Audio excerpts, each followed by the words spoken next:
All right, the New York Post's corporate sibling, the California Post, is launching today, shaking up news in the Golden State, and it's just in time to react to California Governor Gavin Newsom making waves overseas last week.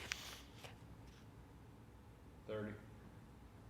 A lot of American politicians. I created a Patriot site.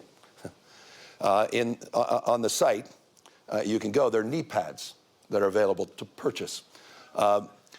The last round of knee pads sold out, just as our law firms are selling out. Many American universities are selling out, and yes, many corporate leaders are selling out to this administration. President Obama's former senior advisor has seen enough, saying, quote, "This is why can't people just be as courageous as me? Routine is tedious." Haven't we seen enough self-puffery in our leaders? Let's bring in the California Post opinion editor, Joel Pollack. Joel, welcome to you. Thanks. Did that reaction from David Axelrod surprise you? Well, it is interesting because until now, the race in the Democratic presidential primary field for 2028, and yes, we are already talking about it, has been a race to the bottom to see who can be more anti-Trump or most effusively anti-Trump. And it's been Newsom of California versus Governor J.B. Pritzker of Illinois. But what Axelrod is pointing to, and he speaks from decades of experience, is that voters want to see your record. They want to see what you've achieved. They want to see that you stand for them, not just against someone who's going to be out of office in 3 years anyway. And I think Axelrod is saying there's a space or a lane in the presidential primary field for a leader who's going to take a more constructive approach.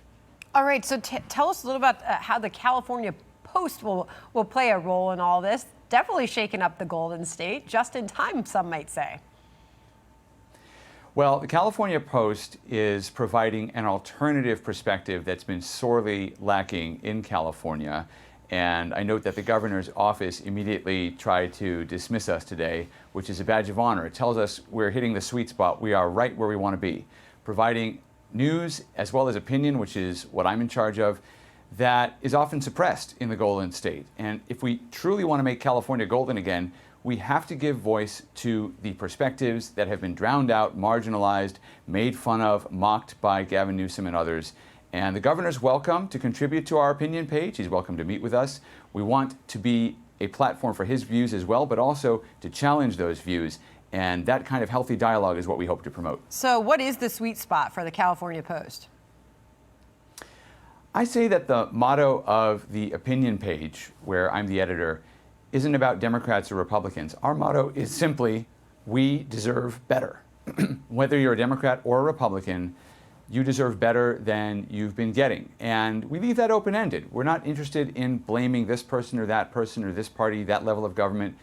California has been in a state of decline with people leaving the state. Yes, the population has recovered. A lot of that is from immigration, but people who are from California have been leaving because the cost of living is too high. There are too many taxes, too many regulations.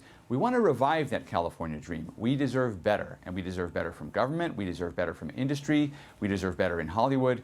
We deserve better. We deserve the California dream many of us came here to find. California dream. And Joel, thanks for joining us on all of that today. I appreciate having you on. Thank you. All right. Hey, Sean Hannity here. Hey, click here to subscribe to Fox News YouTube page and catch our hottest interviews and most compelling analysis. You will not get it anywhere else.